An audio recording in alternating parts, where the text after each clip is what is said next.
Bonjour à tous, ravi de vous retrouver dans Smart Job, votre rendez-vous emploi RH, c'est tous les jours, du lundi au vendredi, débat, analyse, expertise et vos rubriques habituelles. Au programme, aujourd'hui, dans Bien dans son job, savoir poser des questions. C'est un peu le métier des journalistes, mais pas seulement. Et vous allez le voir, c'est tout un art. On en parle avec Drifa Choulet, fondatrice du cabinet Le Premier Jour. Smart Philo, tout est écrit, mais rien n'est joué. Alors voilà un sujet de philo, et on en parle dans quelques instants avec une philosophe consultante chez Noétique Biz, les abeilles noétiques. On fera le point avec elle sur ce sujet très conceptuel. Le cercle RH, l'intelligence artificielle, on en parle presque tous les jours dans les médias. Elle prend une place de plus en plus grande dans nos vies quotidiennes, mais surtout dans l'entreprise et dans les services RH. On en parlera.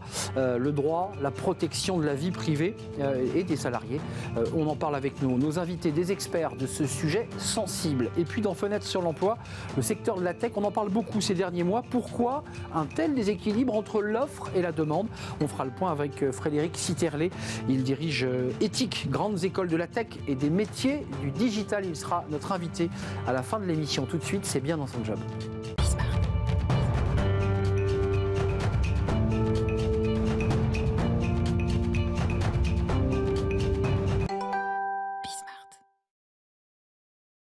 Bien dans son job, on va s'intéresser aujourd'hui à un sujet, alors vous allez me dire, d'une évidence biblique, mais pas tant que ça, parce que poser des questions est un art. Il faut savoir formuler, emmener cette question, la construire, et on en parle avec Drifa Choulet. C'est toujours un plaisir de vous accueillir, Drifa, sur le plateau. Fondatrice du cabinet Le Premier Jour. Bonjour. Vous êtes coach, et vous avez choisi, alors, avec une très longue vie dans la banque, dans le secteur privé. Contrairement aux journalistes, aux avocats, c'est vrai que les gens dans l'entreprise, poser les questions, c'est pas très simple. Ça sert à quoi de questionner concrètement? Je parle dans l'entreprise, parce que dans mon métier, il est évident que je vous pose des questions. Mais dans l'entreprise, la question est parfois mal gérée. Oui, alors j'aime beaucoup cette phrase d'Albert Einstein qui disait « N'écoutez pas la personne qui a les réponses, écoutez la personne qui a les questions ». Qui pose les questions. Je trouve qu'il n'y a pas plus belle illustration et plus belle invitation même à découvrir ou redécouvrir cet art de la question qu'on a perdu au fil du temps en fait. Pourquoi ? Parce que des recherches ont montré que les enfants, donc qui sont la curiosité à l'état brut, j'ai envie de dire, dans leurs échanges avec les adultes, posent à peu près 70 à 75% de questions. Et qu'au fil du temps, en devenant adulte, on revient plutôt à quelque chose de l'ordre de 20 à 25%. Ce qui montre qu'en fait, l'école, le travail, valorise davantage le fait de donner des réponses. Vous avez un contrôle, un examen, quelque chose à rendre au bureau. Ce qu'on attend de vous, ce sont des réponses. Et le fait de revenir à la source, d'avoir la réponse, de poser la question, ça s'est un petit peu perdu au fil du temps. Enfin, vous avez peut-être vécu dans votre métier de banquière, mais on a souvent des dirigeants, des managers qui disent « Attendez, arrête avec tes questions, trouve-moi des solutions ». Enfin, c'est une phrase mécanique dans l'entreprise, ça. Oui, absolument. Et elle est pour moi le reflet d'une chose en particulier, c'est l'accélération du temps dans le monde de l'entreprise, puisqu'on parle de ça aujourd'hui, qui fait que l'on va attendre de vous, attendre des cadres, de sauter à la conclusion, d'apporter des solutions. Ce qui n'est pas sans être pervers, puisque ça peut mener justement à de mauvaises décisions. Ça n'empêche pas la décision, mais de mauvaises décisions seront prises en fait.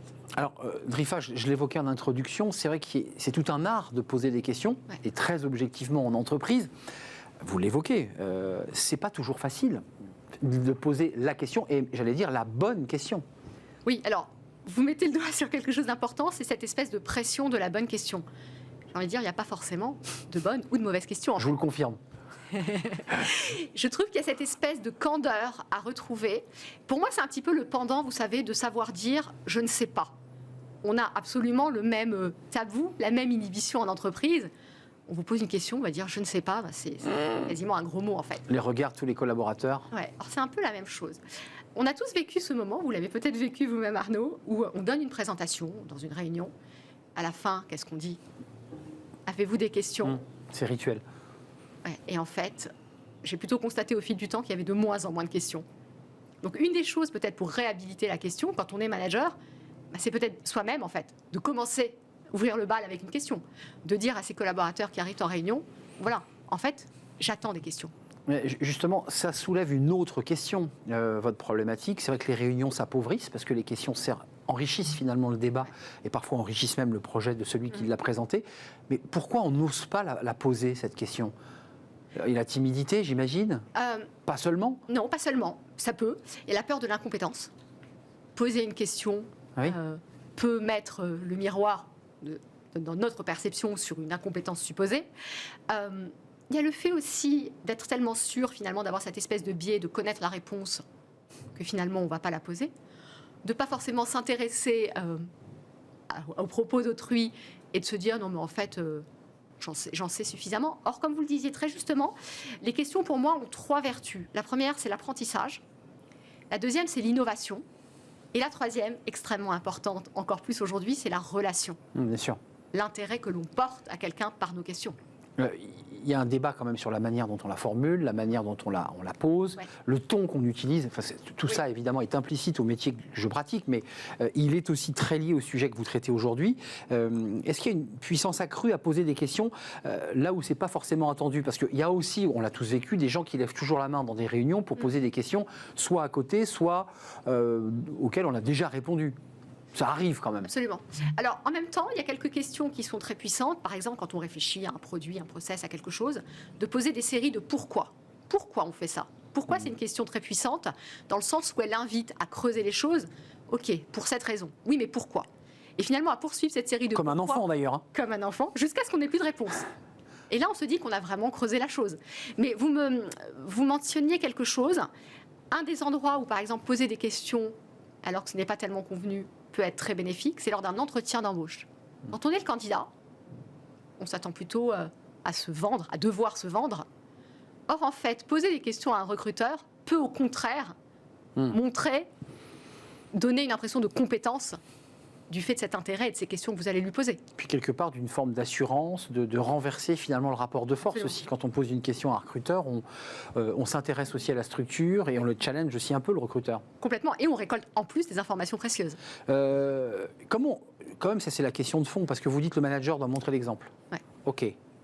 Mais comment on encourage les collaborateurs justement à poser des questions, puisque vous avez vu que la rubrique suivante, c'est Smart Philo. Et là, à travers cette question, c'est la maïentique, c'est Socrate. C'est la technique de la question. C'est comment on la pose et comment un manager les encourage à les poser, ces questions. Alors, une des choses qui pour moi viennent avant ou peut-être en même temps que la question, c'est le fait d'écouter. Mais d'écouter vraiment, alors les coachs font ça très bien parce que ça fait partie de notre formation, d'écouter sans se dire « je pense à la question que je vais poser ». Quitte à prendre un petit temps pour laisser infuser, pour écouter vraiment les mots. Donc je crois qu'il y a ce travail de tension et d'équilibre entre l'écoute que l'on apporte pour ensuite donner une question. Sur la question de la formulation, parce que je sais que c'est un sujet, parfois par maladresse, par timidité, par embarras, pour 1000 raisons, on la pose mal la question, alors que le contenu de la question est très intéressant, mais on l'a mal formulée. C'est compliqué, parce qu'il ne faut pas avoir l'impression que c'est un interrogatoire non plus. Bien sûr. Alors effectivement, l'idée, c'est pas de poser des questions en rafale, mais c'est de contextualiser, de rebondir, de dire par exemple, quand tu as parlé de ça, j'ai pensé à ça. Est-ce que tu peux me donner des explications ? De ne pas hésiter presque à surcommuniquer, à surcontextualiser, pour, comme vous le dites, que ça ne ressemble pas à un interrogatoire de police. Par rapport à vos expériences de coach, je ne sais pas si vous traitez cette thématique en particulier, mais en fait, la question du débat de la question pose la place du collaborateur dans le groupe. Ouais. C'est un peu de ça dont il est question. Absolument. Et de cette autorisation ou de cette permission qu'il se donne de poser des questions. C'est très juste, ça revient très souvent dans mes accompagnements. Lorsqu'on a une problématique quelconque qu'on traite en coaching et que je pose la question justement, bien souvent, il m'arrive de poser cette question, mais avez-vous posé la question à votre boss ? Ben non. En fait. J'ose pas. J'ose pas ou je n'y ai tout simplement pas pensé. Je constate davantage que le « je n'ose pas », c'est tout simplement que c'est un état d'esprit qui n'est pas très développé en fait. Donc vous nous dites qu'il y a une forme d'inhibition, alors liée à l'âge, l'évolution fait qu'on s'inhibe, mais que l'entreprise est aussi un peu un tueur de questions. Oui, je pense que c'est une question de formation en fait. Effectivement, on se ressemble finalement tous. Pour moi, la question, au-delà d'être un art, c'est une compétence en fait. Une compétence à acquérir de nouveau. Zarifa, une dernière question, parce que j'aimerais qu'on approfondisse et qu'on aille jusqu'au bout de cette idée. Il y a quand même celui qui pose la question à travers le regard du manager et qui écoute cette question, de se dire, c'est vraiment le profil de l'empêcheur de tourner en rond. C'est-à-dire, il y a toujours dans un groupe quelqu'un qui pose des questions souvent pertinentes. Ouais. Et certaines fois, on se dit, il nous empêche de tourner en rond. Qui a raison, le manager ou celui qui pose la question? Moi, je vais vous faire une réponse un peu grise, du coup. Je crois que tout dépend du contexte, en fait. Effectivement, on peut se dire, finalement, avec ces questions, il me pousse à creuser, peut-être à bosser davantage. J'ai pas forcément Il challenge le manager. Il me challenge. Bien sûr. Et en même temps, c'est aussi ce qui fait grandir et justement monter en compétences.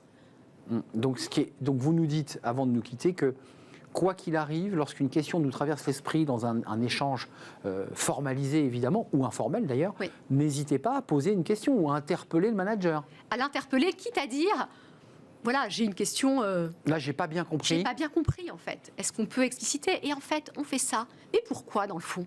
Et en quoi c'est important?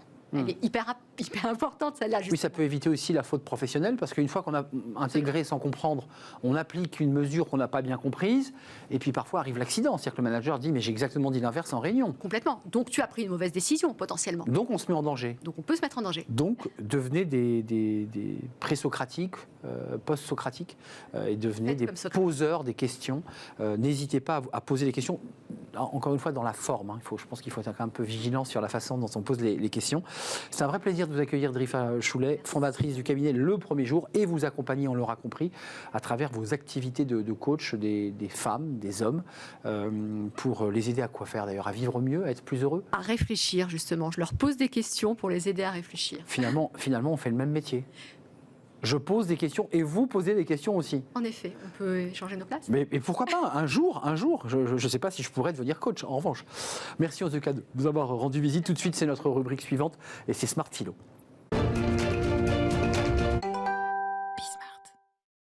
Smart Philo, on parle d'un sujet aujourd'hui qui est un vrai concept de philosophie, manager. Tout est écrit, mais rien n'est joué. Et justement, on en parle avec Maud Duberker, philosophe consultante chez Noétique Biz, les abeilles noétiques. Bonjour Maud. Bonjour Arnaud. Vous êtes au téléphone avec nous parce qu'on a un petit souci technique de Skype, il faut le préciser à ceux qui aiment notre rubrique Smart Philo. Quel lien justement entre le théâtre et le monde de l'entreprise? Est-ce que l'entreprise est un lieu de l'action et pas du théâtre? C'est pas un peu paradoxal de mêler entreprise et théâtre? En effet, c'est une question qui paraît ne pas couler de source au premier abord. Mais en fait, nous, on s'appuie sur une philosophe qui s'appelle Hannah Arendt, qui a écrit beaucoup d'œuvres dans les années 60 et qui parle de l'espace public en fait comme une scène théâtrale. Elle dit que l'homme d'action, l'homme politique, est toujours un personnage. Par exemple, vous, Arnaud, et moi ici, nous jouons des rôles. C'est la condition de notre dialogue. Vous êtes journaliste, vous me challengez, vous posez des questions. Et moi, j'incarne la philosophie, je propose et je porte une vision. Et d'ailleurs, dans le langage d'Hannah Arendt, c'est pas du tout négatif, en fait, c'est même nécessaire. Nous occupons tous toujours des rôles. Elle constate deux choses assez intéressantes. C'est que, et elle écrit d'ailleurs que les hommes et les femmes se présentent toujours comme des acteurs sur une scène qu'on leur a préparée. Ça signifie qu'en fait, dès qu'on apparaît dans l'espace public, on est toujours dans un rôle à jouer. D'ailleurs, on le sent bien parfois, on se sent comme spectateur ou plutôt comme acteur dans certains moments de la vie. Et historiquement, le mot personnage, ça renvoie au persona, c'est le masque des acteurs de théâtre, à travers lequel, en fait, ce masque, il parlait. Et donc, par analogie, la personne juridique, la personne de la scène politique, c'est pas vraiment une personne objective, mais c'est aussi un personnage de théâtre. Donc, vous voyez pourquoi il n'y a pas vraiment de contradiction entre, finalement, le monde du théâtre et le monde de l'entreprise. Parce que l'entreprise, on l'appelle une personne morale, et donc c'est aussi un personnage. Elle attribue des fonctions aux autres pour réaliser une œuvre. Par exemple, nous, chez Noétique Biz, c'est polliniser le monde avec de la philosophie, voir croître la curiosité et la réflexivité, et répandre surtout la joie de philosopher, à notre mesure, bien sûr. Ouais, la joie de philosopher, la joie de réfléchir d'une manière un peu générale, finalement. Et justement, et le manager dans tout ça, parce qu'il nous écoute, le manager, il tend l'oreille, il s'intéresse, il se dit, mais alors attendez, moi, je suis manager, je gère des équipes, qu'est-ce que je fais avec tout ça? Bien sûr. Le rôle du manager, il se situe plutôt du côté de l'interprétation de la fonction. En fait, Hannah Arendt ne parle pas explicitement du monde des affaires, elle parle bien de l'espace public, de la vie publique. Mais ce qu'il faut retenir, c'est qu'en entreprise, nous avons des fonctions qui, en fait, nous sont conférées par des auteurs qui sont au-dessus de nos têtes, ceux qui ont écrit nos fiches de poste. Par exemple, moi, ma fiche de poste, c'est être consultante formatrice. Mais le rôle ensuite que je m'attribue, c'est peut-être plutôt celui de développer l'autonomie des personnes, réfléchir sur la pédagogie. Bref, vous comprenez, nous arrivons avec une fiche de poste, c'est-à-dire un texte qui décrit notre fonction, et nous avons à le jouer finalement, nous avons à l'interpréter, nous avons à l'incarner, comme un acteur incarne un rôle en fait. Maud, alors quelqu'un qui jouerait en permanence un rôle, ce serait quoi? Un manager hypocrite? Est-ce qu'il n'y a pas un peu de danger à présenter les choses de cette manière? Est-ce qu'à jouer la comédie, on ne dupe pas finalement ses collaborateurs? Merci pour cette question. Le danger, c'est pas vraiment l'hypocrisie, c'est plutôt le fait de ne pas prendre soin de cette question des rôles. Les deux écueils, on va dire, les deux dangers qui pourraient nous guetter à ne pas se poser cette question. Le premier danger, c'est le fait de s'identifier complètement à un rôle, donc de se réduire à ce qu'on croit être son rôle. Par exemple, on le voit dans les organisations, l'exemple du petit chef. Donc, on aurait une idée un peu inconsciente ou fantasmée de son statut, et on serait un peu collé à ce statut-là, on se verrait uniquement comme ça. On s'identifiait en permanence à ce seul rôle, il y aurait une sorte de blocage. Il n'y aura plus une succession des rôles. Et le deuxième écueil, c'est faire finalement comme si on pouvait être transparent, c'est-à-dire comme si on pouvait ne pas jouer de rôle. Et il y a cette mouvance un peu de l'authenticité aujourd'hui parfois qu'on entend dans les organisations. Ça aussi pour nous c'est un écueil parce que finalement être humain par essence c'est avoir un rôle, c'est faire partie d'une comédie humaine. Et dans ça, on cache toujours quelque chose. Et c'est pas en soi moralement condamnable. Dès qu'on donne à voir nos apparences, on cache quelque chose de nous. Parfois, on se le cache même carrément à nous-mêmes. On n'est pas totalement transparent. Mais parce qu'on n'est pas forcément transparent à nous-mêmes. Et en fait, il n'y a pas vraiment une intériorité qui pourrait être accessible comme ça en entier. Et en tant qu'humains, nous portons des masques. Et c'est ça qui fait qu'on est des personnes d'ailleurs. Alors, Maud, question philosophique là encore, on avance un tout petit peu, mais qu'est-ce qu'on fait? On fait quoi si la transparence n'est pas possible? Quelle serait la recommandation pratique de la philosophe que vous êtes? La première, c'est surtout on se parle. Ça paraît simple, mais ça ne l'est pas. Le dialogue, c'est le premier moment vers lequel on peut essayer de résoudre les problèmes ensemble. Pour vous donner un exemple, on a chez Noetic une collaboratrice qui gère la qualité. Et on a eu un échange, on a fait un échange entre elle et Jean, qui est donc son N+1, le gérant. Et donc notre collaboratrice parlait de la qualité, justement. Et Jean sentait qu'il y avait quelque chose qu'elle n'osait pas dire. Et donc Jean lui a dit « Pardon Emmanuel, je sens que tu n'oses peut-être pas me dire une chose, c'est quoi le rôle que tu aimerais que je joue sur ce dossier ?» Elle lui a dit « Je vais peut-être être directive, mais fournisseur. » Et il fallait en effet qu'à ce moment-là, Jean, qui est donc son N+1, produise un livrable pour qu'elle puisse partir de là. Et donc il y a eu un moment où il a fallu qu'il accepte, si vous voulez, de remettre un peu en cause, ou en tout cas entre parenthèses, du moins son statut de gérant, pour adopter un rôle plus de fournisseur pour servir la personne morale et l'intérêt commun. Et il y a eu une répartition de l'autorité différente dans cette situation. Emmanuel, donc la collaboratrice qualité, a fait autorité à ses yeux, parce que sa demande était tout à fait pertinente, et Jean a fait autorité aux yeux d'Emmanuel parce qu'il a répondu à sa demande. Donc c'est assez important cette question de l'autorité, parce que l'autorité, ça vient du mot auteur, donc être auteur de. Quand on donne de l'autorité à quelqu'un, on augmente sa capacité à être l'auteur de son action. Et ça augmente aussi sa responsabilisation. Donc le seul conseil, et l'unique et peut-être le plus grand pratique qu'on peut donner, c'est communiquer sur les rôles finalement qu'on attend les uns des autres, au-delà de la fiche de poste ou des fonctions qui sont établies. Et un autre conseil, c'est le fait de mettre en avant le contexte dans lequel ce rôle va venir jouer, parce que le rôle est toujours contextuel. Pour vous donner un autre exemple, encore une fois, avec Jean, il est partout. Moi, je suis la N-1 de Jean, et il m'arrive parfois de lui demander explicitement Jean, écoute, dans ce contexte nouveau, où je ne suis pas forcément à l'aise, j'ai besoin, par exemple, que tu joues un rôle de structuration, un rôle cadrant, un rôle, qu'on dirait, platonicien. Mais par ailleurs, dans un autre contexte que je connais peut-être mieux, je crois que ça pourrait m'aider, ça pourrait être intéressant, que tu joues le rôle de modernisateur, d'inventeur, parce que j'ai moins besoin de cadre pour me sentir en sécurité. L'idée, c'est vraiment de venir dialoguer sur ces sujets, de dialoguer autour de cette question des rôles. Pour arriver à s'en parler, c'est déjà le début de beaucoup. Il nous reste quelques secondes, qui vient faire écho d'ailleurs à la chronique de Drifa Choulet il y a quelques instants, qui était coach.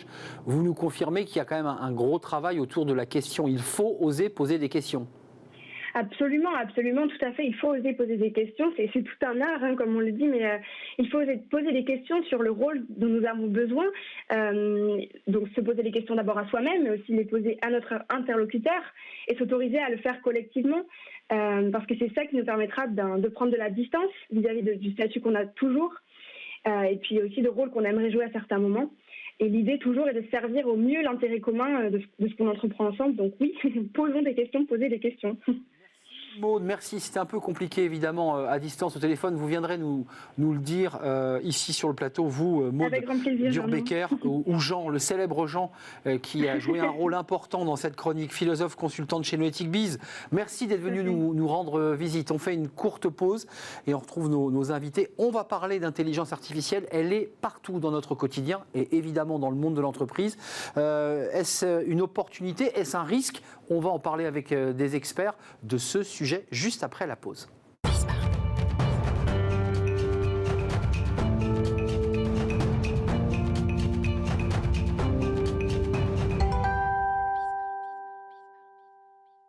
Le cercle RH, le débat de Smart Job, débat quotidien, on parle de l'intelligence artificielle, évidemment dans le monde du travail et précisément dans les ressources humaines, parce que l'intelligence artificielle, elle est partout.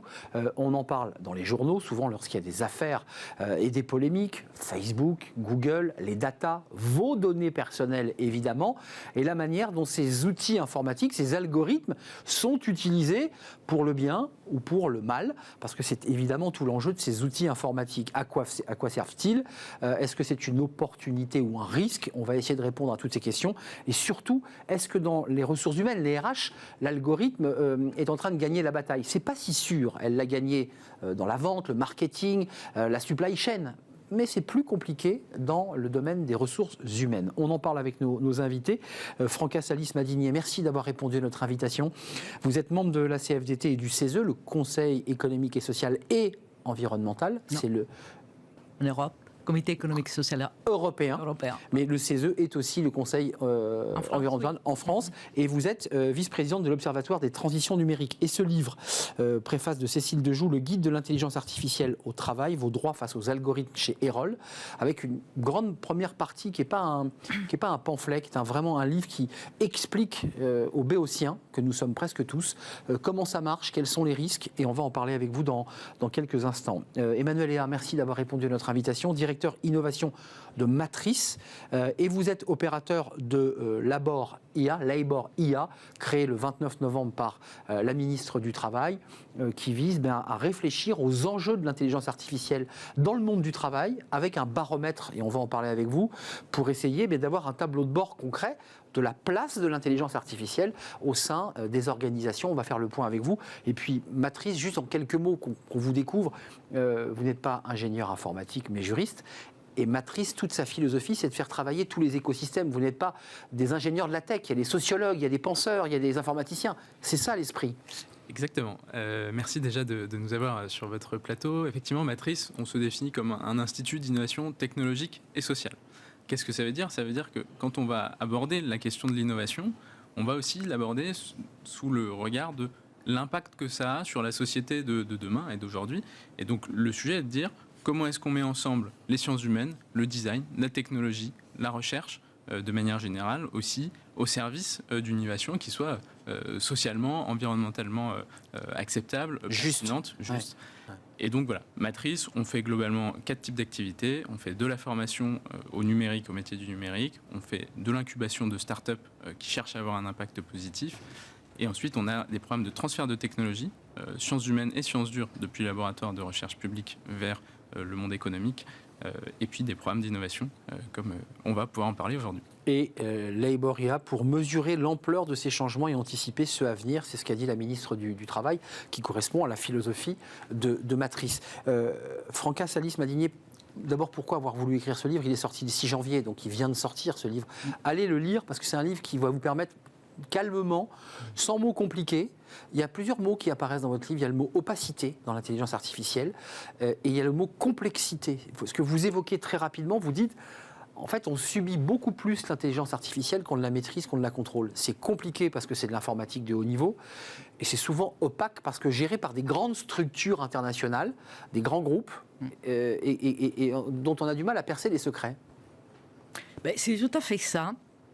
Merci d'abord pour votre invitation. Donc, un plaisir aussi de pouvoir contribuer au débat parce que le premier constat de ce guide et de pourquoi ce guide, c'est qu'il n'y a pas assez de débats autour d'une technologie qui est quand même assez impactante et qui va très vite et qui est complexe, qui est opaque, qui offre plein d'opportunités. Donc, le but, au niveau de la syndicaliste que je suis, c'est qu'on ne la subisse pas, mais qu'on en maîtrise les transformations et qu'on les anticipe pour ne pas rester sur les bords du chemin.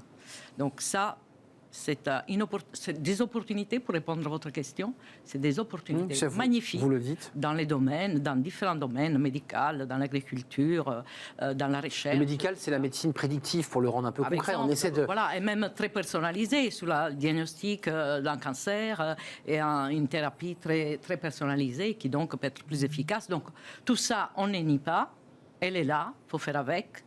Mais en même temps, il faut la maîtriser, il faut l'anticiper, il faut l'orienter pour que ça soit la production d'une avancée technologique soit aussi synonyme de progrès pour les hommes et les femmes que nous sommes, pour les citoyens, les travailleurs que nous sommes. Juste un mot, Franca, c'est une vision très philosophique, très éthique, c'est-à-dire que vous donnez un axe, un paradigme, mais dans la réalité, je repose ma question, complexe et souvent opaque. Comment on fait pour déverrouiller les portes de ces géants des GAFA qui accumulent des milliards et des milliards de données sur lesquelles vous parlez de Cambridge Analytica, qui a été un scandale absolu d'achat de données dont on dit que ces données ont fait basculer l'élection et le Brexit. Enfin, c'est quand même pas rien.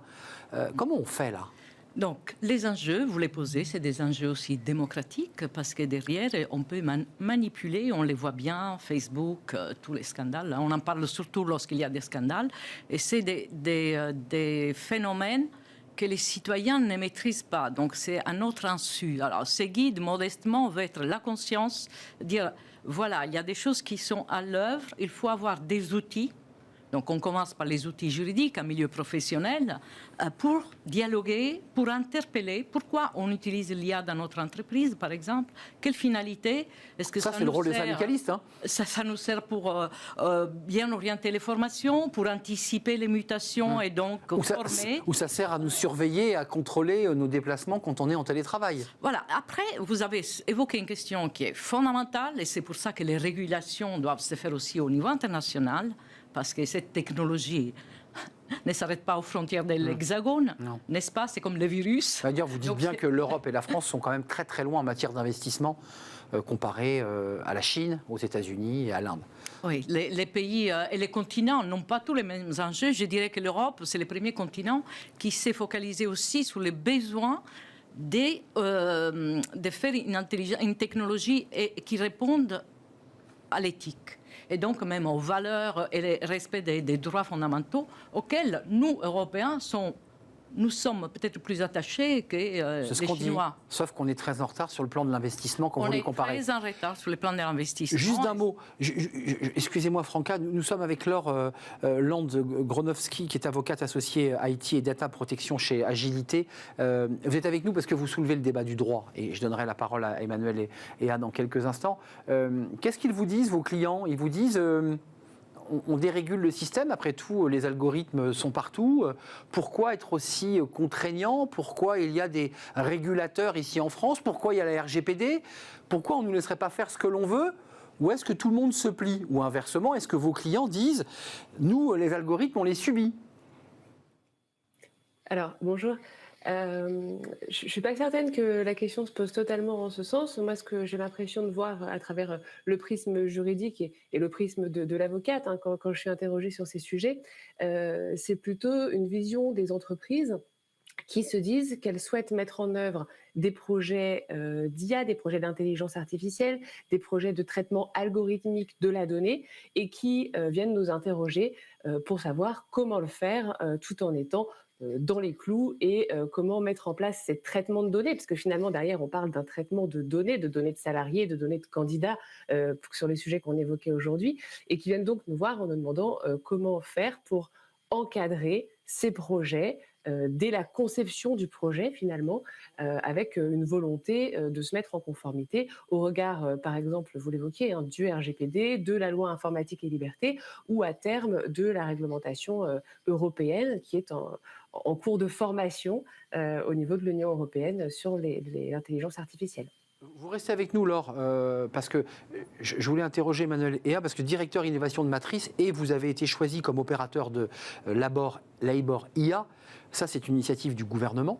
L'Europe aussi s'intéresse à ces sujets d'assez près, mais la France, Elisabeth Borne, et je la cite, elle dit « L'IA est un vecteur, au moment où elle a ouvert le 29 novembre dernier, l'IA est un vecteur d'opportunité, de créativité, de productivité, dit-elle, mais aussi source d'inquiétude sur l'emploi. Les algorithmes sont une boîte noire pour les utilisateurs. Ils suscitent des questions d'éthique et modifient les manières de produire, de recruter et de manager. » On est où? On est sur une ligne de crête, là. On hésite à faire basculer l'algorithme d'un côté ou de l'autre. Et vous êtes là peut-être pour réguler, pour observer?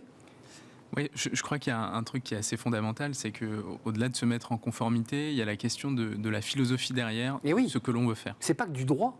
Exactement. Et il y a un vrai sujet, nous c'est un sujet qu'on porte depuis très longtemps à Matrice, d'encapacitation des gens qui vont être confrontés finalement à ces algorithmes, soit en tant qu'utilisateurs, soit en tant que finalement objet d'une situation qu'ils ne maîtrisent plus.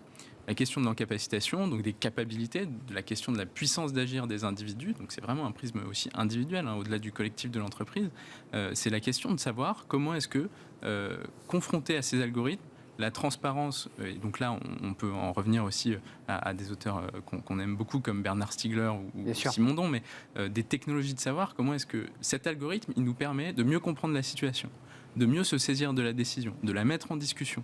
Et donc tout le sujet du dialogue social se trouve là aussi. Comment dans l'entreprise, avec l'intelligence artificielle, on peut outiller la décision de manière transparente, mettre en discussion aussi ce qui doit être un guide bien davantage qu'un moyen de prendre une décision en disant c'est l'algorithme qui a dit. Si Labor IA a été créé, c'est bien parce qu'il y a foisonnement d'entreprises venues de tous les continents, mais aussi en France, parce qu'on a aussi beaucoup d'entreprises qui se lancent sur le marché de l'IA. Il y a un foisonnement d'entreprises, il y a beaucoup d'argent à gagner, vous le confirmez?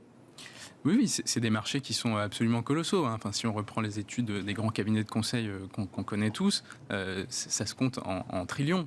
C'est des marchés qui sont bien évidemment des opportunités très fortes, qui ont bénéficié dans les années qui ont passé aussi d'une forme d'effet d'aubaine. On ne savait pas toujours très bien ce qu'on achetait. Aujourd'hui, l'enjeu technologique, j'ai envie de dire, il est presque derrière nous. Ces technologies-là, elles existent, elles sont déployées. Maintenant, il y a un enjeu de savoir comment est-ce qu'on pense la technologie en train de se faire, comment est-ce qu'on pense le projet avant de penser la techno. Dans votre livre, Franca, et je donnerai la parole à notre juriste parce que c'est intéressant, on parlait du droit et avec Emmanuel, on parle d'éthique, on parle de place de l'être humain dans cette technologie parce qu'elle est incontournable, elle est là, il faudra vivre avec. Elle a bousculé le secteur de la santé, du transport, de la publicité, de la finance, du droit. Les notaires sont inquiets de l'éducation, les juges et d'une manière globale, le monde du travail. Notre émission, c'est les RH et l'emploi. J'ai lu quelques articles qui disent sur les RH, c'est beaucoup plus compliqué parce qu'on a moins d'informations, on a moins de data. C'est plus compliqué de mettre de l'algorithme dans le recrutement. Encore qu'Amazon, vous le dites, je crois, a abandonné son algorithme de recrutement qu'il avait créé en 2014 parce qu'en fait, il y avait des biais qui avaient éliminé les femmes. Dans l'analyse des CV. Dans l'analyse des CV, et avec des hommes qui émergeaient. Qu'est-ce que vous en pensez de ce débat autour des ressources humaines et de l'emploi? Parce qu'il y a certains secteurs, l'algorithme est là.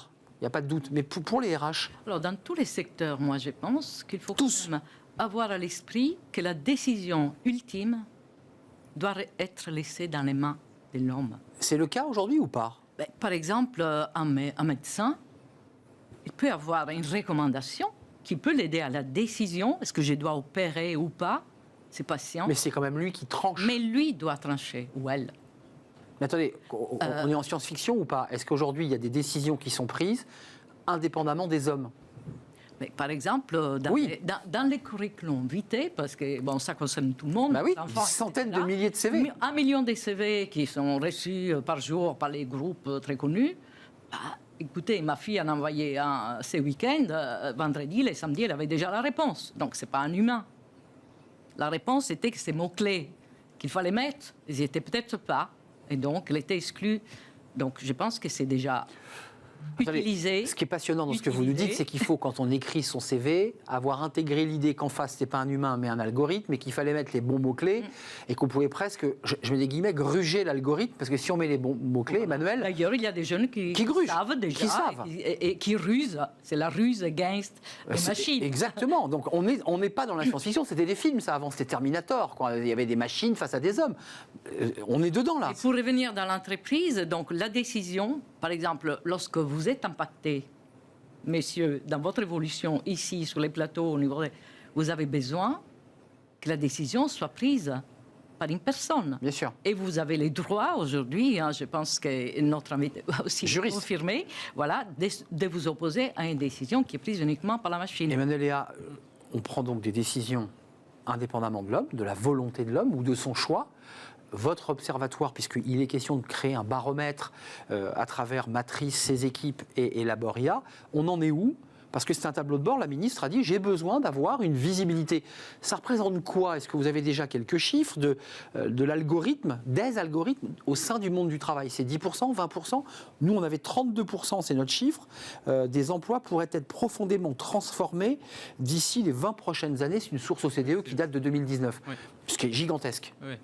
Tout à fait. Alors, il y a plusieurs choses. Je pense que ce qu'il faut bien avoir en tête, c'est qu'effectivement, il y a des décisions qui sont prises dans des algorithmes d'optimisation qu'on utilise tous les jours sur LinkedIn, ce que vous avez dans le fil d'actualité, c'est pas un humain qui le choisit, etc. Ça, c'est une dynamique qui est là pour rester.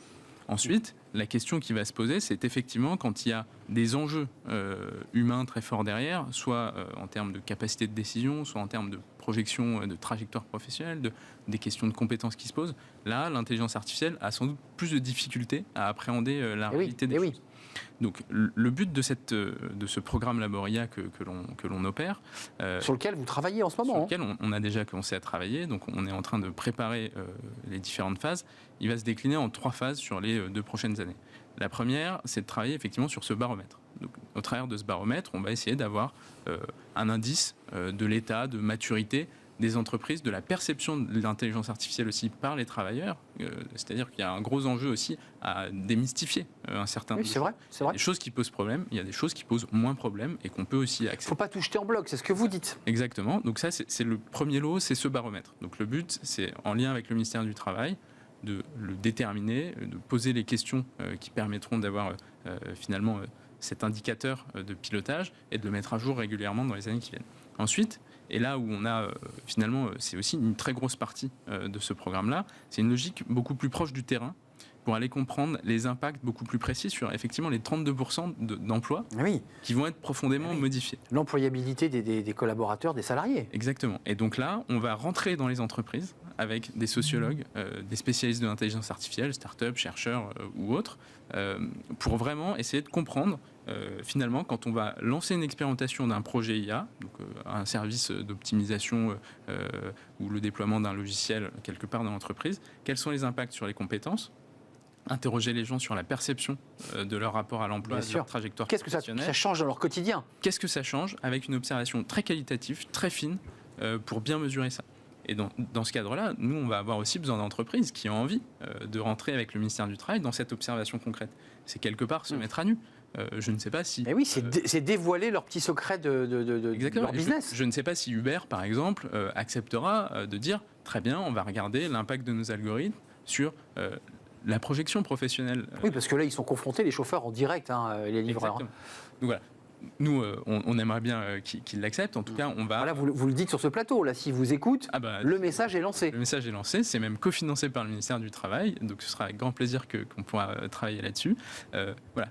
Toute entreprise intéressée, nous, on les appelle à nous contacter, en tout cas, pour justement aller investiguer ces sujets. Juste, je vous ai vu sourire quand Emmanuel a lancé un appel télévisuel ici, dans Smart Job, a proposé à Uber d'ouvrir grand ses ordinateurs pour que le lab IA puisse travailler, et travailler la main dans la main. Ça vous a fait sourire, pourquoi ? Parce que c'est vrai qu'il y a l'IA, il y a un petit côté opaque, il y a un petit côté secret de fabrication du business, et que les entreprises n'ont pas trop envie de le dévoiler, ça, quand même. Effectivement, je pense que les entreprises n'ont pas forcément envie de le dévoiler, et en même temps, comme on l'évoquait tout à l'heure, j'ai entendu parler d'outillage de la gestion RH, d'outillage de la prise de décision, de droit, d'éthique, et finalement, qu'on ait envie ou pas de le dévoiler, on a quand même juridiquement une obligation d'une certaine transparence à l'égard des personnes dont on va collecter, traiter, utiliser les données dans le cadre de différents projets qui se fondent sur l'intelligence artificielle.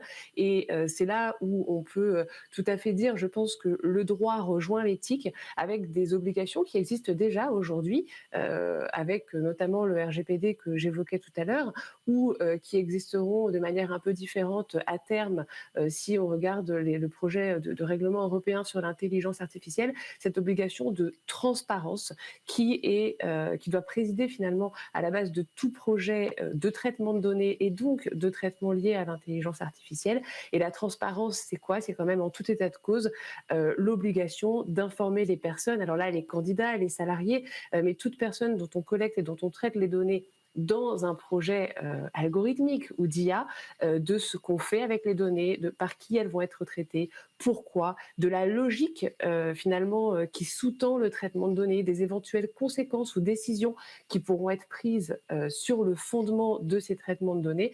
Ça fait partie de l'obligation de transparence qui s'impose à tous les, on va dire, les fournisseurs de systèmes d'intelligence artificielle et également à ceux qui les utilisent et notamment aux employeurs.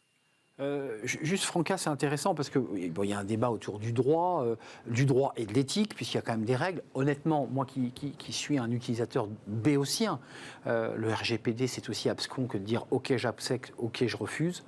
Ça ne veut rien dire de plus que ça pour moi. Je ne connais pas mes droits lorsque j'accepte et que je refuse, pour être très franc. J'ai bien compris qu'il y avait un RGPD. Je crois que tout le monde l'a compris. Règlement général, exactement, qui était d'ailleurs une règle européenne, mais qui échappe, encore une fois, au commun des mortels. Personne ne sait ce que c'est. En un mot, vous soulevez le débat quand même de la protection des données, des salariés, et même de l'impact direct d'un maintien ou pas dans son emploi, parce que ça va jusque-là, l'intelligence artificielle. Ça veut dire qu'il y a des collaborateurs dont on dit, tu sais, dans 10 ans, ton métier sera remplacé par un algorithme qui triera les documents et qui le fera sûrement beaucoup mieux que toi. Enfin, ça génère quand même une angoisse terrible. Et c'est pour ça qu'il faut quand même en discuter. Donc, toutes les questions que nous sommes mais en discuter, j'entends, mais il nous reste peu de temps. On fait quoi? Voilà, on fait une loi, on met des barrières, on dit aux GAFA, vous avez des règles en Europe que vous ne pourrez pas, les règles que vous utilisez dans le monde. Là, on fait quoi? On a plusieurs niveaux. D'abord, vous parlez de Google, vous parlez du consentement que nous donnons parce que nous sommes obligés, si nous voulons continuer. On peut refuser aussi. Internet. Ouais. Donc, le consentement n'est pas éclairé.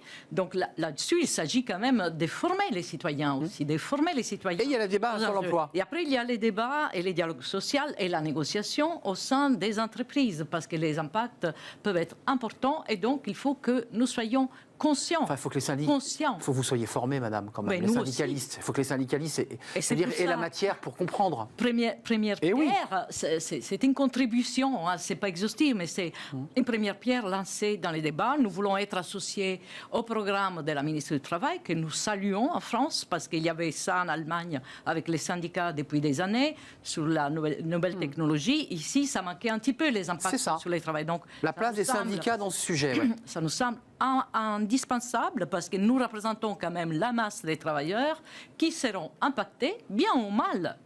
Mais il faut qu'ils sachent qu'est-ce qu'ils sont en train de faire, quelles données sont en train de laisser sur Internet, quelle utilisation peut en être faite. Trace indélébile, vous confirmez. Et donc, lorsque vous parlez du code de propriété intellectuelle, ouvrir la boîte noire, alors si vous ouvrez une boîte noire d'un avion, vous comprenez ce qui s'est passé. Si vous ouvrez une boîte noire d'un algorithme, avec des milliards de paramètres, vous ne pouvez pas comprendre ce qui est en train de se passer. Donc, il faut que ces algorithmes soient testés, auditionnés, donc Madame le disait, avant qu'ils soient mis sur les marchés, mais je pense que c'est aussi un avantage compétitif. Donc là, je reboucle avec ce que vous disiez, il y a des États qui investissent des milliards, l'Europe est à la traîne, etc.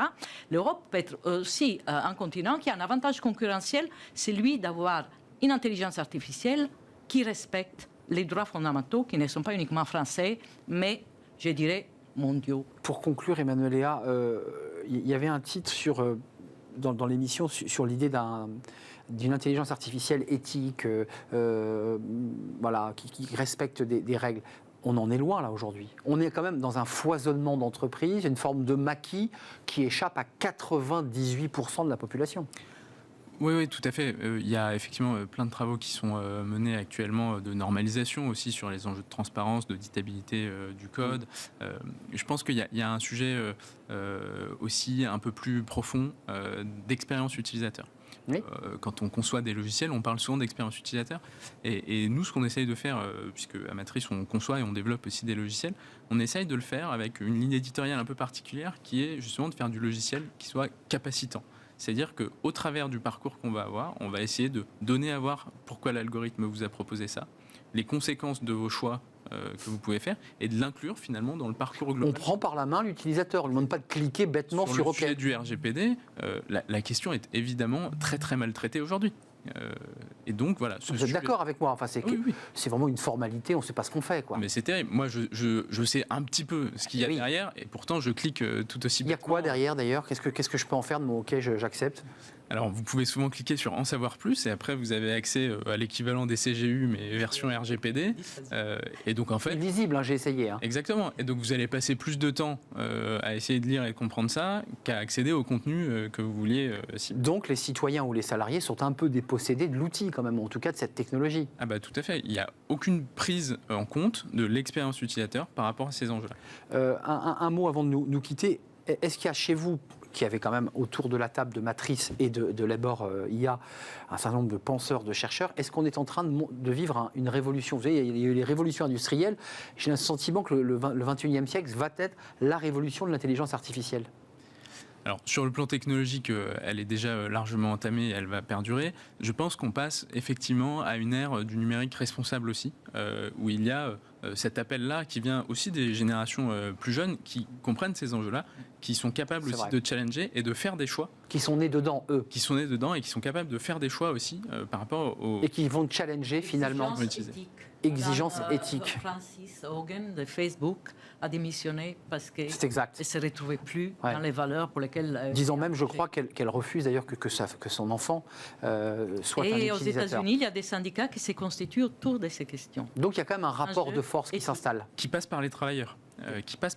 Et pas uniquement les utilisateurs. Parce que c'est en refusant aussi de coopérer, collaborer, de construire ces éléments-là qu'on va pouvoir changer les choses. Oui, c'est exact. Donc une note d'optimisme, il faut être acteur. Ouais. En Californie, effectivement, plusieurs acteurs ont... Acteurs de ces changements et pas les observer uniquement. Je voudrais qu'on revoie votre livre, parce que c'est un livre, on a bien compris, une des pierres de l'édifice de la place des syndicats, et donc de ceux qui parlent au débat, à la place, à la connaissance. Voilà, et aux côtés des salariés, Franca Salis Madinier, le guide, parce que c'est important, c'est un guide, c'est vraiment facile à lire, c'est écrit très simplement, alors que ce sont des sujets éminemment complexes.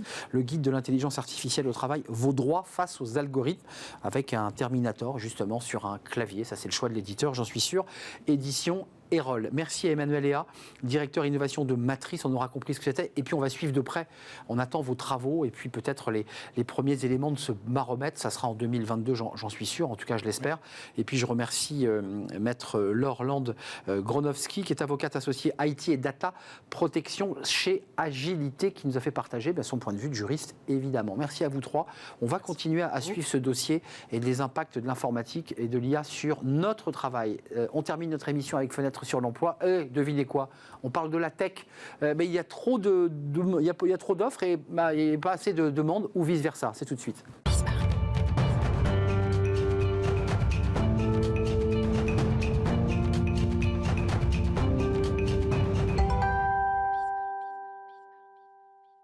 Fenêtre sur l'emploi, on parle, devinez quoi, après notre débat sur l'intelligence artificielle et les enjeux éthiques, on parle du secteur de la tech.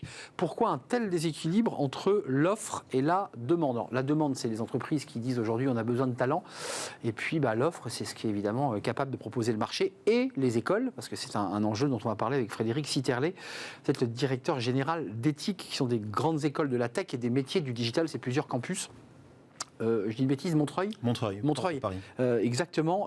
Qu'est-ce que vous répondez à cette question, à cette problématique entre un déséquilibre entre l'offre et la demande ? Vous ne pouvez pas fournir là aujourd'hui.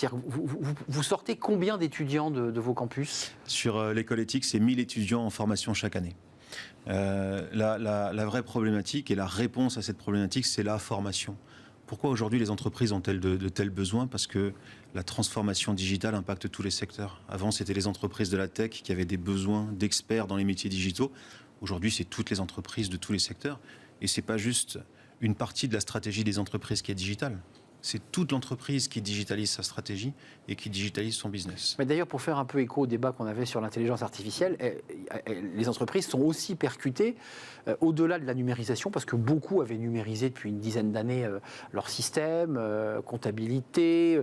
En fait, c'est plus ça le sujet là. C'est l'arrivée de l'IA, c'est ce que vous dites, c'est les entreprises numériques. C'est deux choses. C'est d'abord des nouvelles technologies qui arrivent, et donc il faut former des compétences à ces nouvelles technologies puisque ça répond aux besoins des entreprises. Et puis ensuite, c'est l'accélération de l'innovation. C'est la loi de Moore appliquée à l'innovation. C'est que tous les 18 mois, on double la rapidité et le développement de ce qui se passe.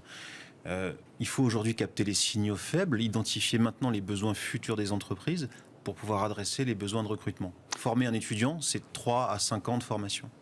Concrètement, j'imagine que vos étudiants sont bien formés, mais quand on a des recruteurs, ils nous parlent de talent. Et les talents, c'est des gens qui ont 10, 12, 15 ans d'expérience. Là, vos étudiants, ils sortent, ils sont tout neufs. Oui, alors ils sont jeunes diplômés, mais en fait, ils sont jeunes diplômés avec de l'expérience, puisque nous, on choisit la voie de la professionnalisation. On a un accompagnement vers l'employabilité durable de nos étudiants. Quand ils arrivent sur le marché du travail, ils sont opérationnels efficaces.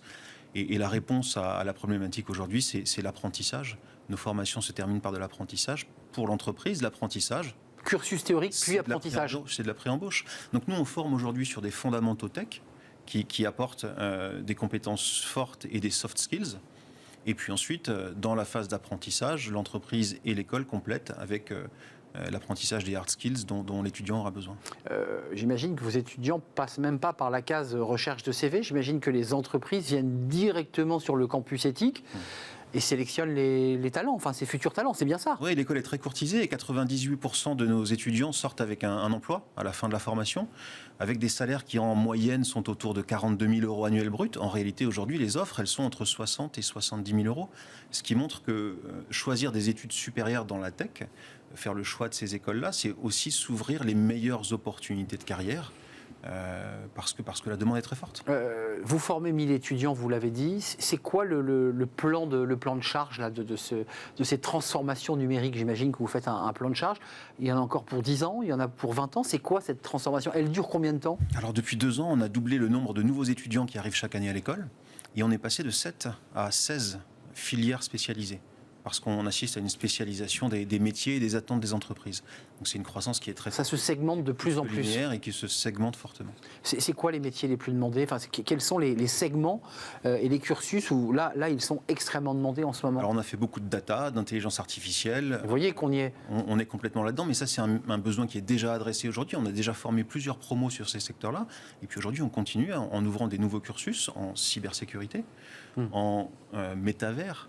Et on voit aujourd'hui que les métavers qui arrivent... Alors, dites-nous en quelques mots le métavers, parce qu'on en a déjà parlé sur ce plateau. C'est des univers virtuels, c'est Meta, Facebook qui annonce recruter 10 000 personnes pour alimenter ces métavers. Mais en fait, c'est toutes les entreprises qui sont en train de se digitaliser et qui vont vers ces métavers. En réalité, si on se dit les choses, qu'est-ce qui se passe? On peut se dire que le code, c'est une nouvelle grammaire. Quand on maîtrise le code, on arrive à comprendre le monde dans lequel on vit. C'est Neo dans Matrix qui, quand il voit le monde en ligne de code, il comprend le monde. Exact, c'est avec toutes ces lignes qui descendent. Le métavers, aujourd'hui, c'est quoi? C'est juste la reconstitution de briques existantes. C'est de l'intelligence artificielle, c'est de la blockchain, c'est de la programmation, c'est des algorithmes, c'est rien de nouveau. Simplement, aujourd'hui, on arrive à les combiner et à les reconstituer pour faire ces nouvelles technologies.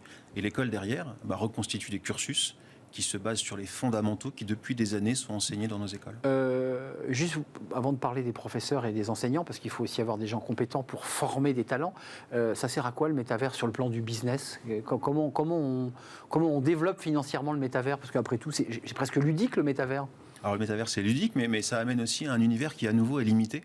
Alors que le numérique, par définition, c'était la multiplication à l'infini. Grâce au NFT en particulier, on rentre dans un monde de la propriété digitale, de l'unicité. Et à partir de là, on reconstitue un monde virtuel. Mon avatar en métavers. Mon avatar. Mon avatar, le vôtre. Oui. Alors, les jeunes, aujourd'hui, les 9-12 ans, à la sortie de l'école, ils sont 2/3 à aller sur Roblox. Et sur Roblox, dont nos générations avons tout ignoré pendant très longtemps, ils achètent des casquettes, des baskets, etc. En virtuel. Des biens virtuels. Pourquoi? Parce qu'ils sont plus souvent représentés par leur avatar auprès de leurs amis que par leur personne physique avec leurs habits et leurs attributs physiques. Je vais vous poser une question tout à fait sotte, mais ça vous fait peur ce monde-là, ou vous dites on est dedans, il faut l'assumer? Je crois que ça ne doit pas faire peur ni nous enthousiasmer, c'est un monde qui existe. Il existe déjà, c'est même pas le monde de demain. Non, on est dedans là. On est dedans aujourd'hui. La question c'est professionnels qui auront la capacité à maîtriser et à développer ce monde auront-ils la responsabilité morale, éthique de développer un monde responsable? Et c'est bien à ça que nous formons à Ethic. Ethic, c'est l'école de la tech. Oui, parce que c'est pour ça que je vous pose la question de à quoi ça sert. Et d'ailleurs, la question a été posée dans le débat précédent sur l'éthique et qui contrôlera ces mondes. D'ailleurs, juste une question, parce que vos étudiants, vous les formez évidemment à une technologie, à des hard skills que vous évoquiez. Est-ce qu'il y a un cursus dans leur formation sur l'éthique, la manière dont je me sers de l'informatique, la manière malveillante, puisqu'il est question de cybersécurité, et c'est un enjeu économique. Il y a cette réflexion-là chez vos étudiants? D'abord, les projets chez nous sont tous des projets à impact, et notre motivation, c'est de mettre la tech, de dompter la tech pour la mettre au service du bien commun. Et ensuite, on veut qu'aucun étudiant de notre école soit diplômé s'il n'a pas réfléchi pendant sa scolarité à des façons de mettre la tech au service du bien commun. Et ça correspond là à la quête de sens des étudiants aussi. Un étudiant aujourd'hui va chercher un job, certes, en sortant d'une école comme la nôtre et de beaucoup d'autres, il va avoir un boulot plutôt bien payé.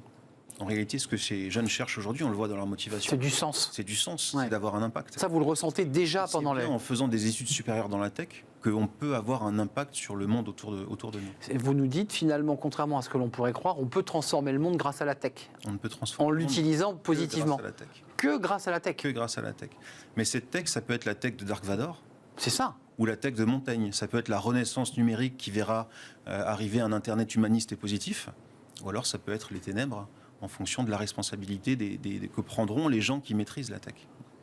C'est un monde qui, pour ceux qui sortent de vos écoles, évidemment, sont imbibés et impactés.